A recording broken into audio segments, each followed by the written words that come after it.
Hi friends, అందరూ ఎలా ఉన్నారు? బాగున్నారా?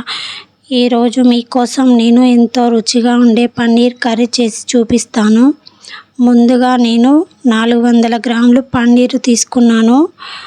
దానిని సమానంగా ఉండే ముక్కలుగా కట్ చేసుకోవాలి.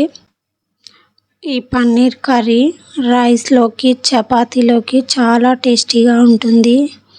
మన ఛానల్లోకి కొత్తగా ఎవరైనా వస్తే ప్లీజ్ మన ఛానల్ని సబ్స్క్రైబ్ చేసి నన్ను సపోర్ట్ చేయండి. తర్వాత స్టవ్ ఆన్ చేసి గిన్నె పెట్టుకొని నెయ్యి కానీ నూనె కానీ వేసి వేడైన తర్వాత మనం కట్ చేసుకున్న పన్నీర్ ముక్కలను వేసి 2 నిమిషాలు మీడియం ఫ్లేమ్లో వేయించాలి. వేయించిన వాటిని ఒక ప్లేట్లోకి తీసుకోవాలి.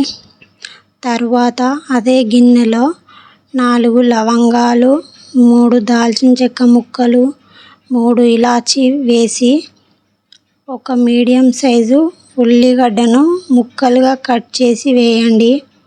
తర్వాత 3 నుంచి 4 మీడియం సైజ్ టమాటా ముక్కలను వేసి కలుపుతూ అవి 70 to 80% మగ్గే వరకు వేయించాలి.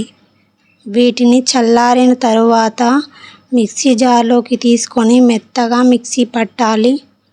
తర్వాత స్టవ్ వెలిగించి మూకుడు పెట్టుకొని దానిలో 4 నుంచి 5 టీ స్పూన్ల నూనె వేసి నూనె వేడయ్యాక మనం మిక్సీ పట్టిన మసాలా పేస్టును వేసి 2 నిమిషాలు మీడియం ఫ్లేమ్లో కలుపుతూ వేయించాలి. నూనె పైకి తేలుతున్నప్పుడు 1/2 టీ స్పూన్ పసుపు, తగినంత కారం, 1 టీ స్పూన్ ధనియాల పొడి, పన్నీర్ మసాలా 1 స్పూన్, రుచికి సరిపడా ఉప్పు వేసి అన్నీ కలిసేలా బాగా కలపాలి. మూత పెట్టి 2 నిమిషాలు లో ఫ్లేమ్లో మగ్గనివ్వాలి.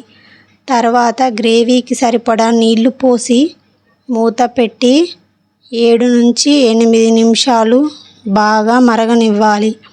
అవి మరుగుతూ ఉండగా మనం వేయించి పెట్టిన పన్నీర్ ముక్కలను వేసి అన్నీ కలిసేలా కలిపిన తర్వాత మూత పెట్టి మీడియం ఫ్లేమ్లో 8 నుంచి 10 నిమిషాలు ఉడకనివ్వాలి. తర్వాత మూత తీసి చూస్తే నూనె పైకి తేలి పర్ఫెక్ట్ పన్నీర్ కర్రీ తయారైంది. ఈ కర్రీ చపాతీలోకి, రైస్లోకి చాలా టేస్టీగా ఉంటుంది. ఒకసారి మీరు కూడా ఈ విధంగా ట్రై చేసి చూడండి. వీడియో నచ్చితే లైక్ చేయండి. ప్లీజ్ మన ఛానల్ని సబ్స్క్రైబ్ చేసుకోండి. Thank you for watching.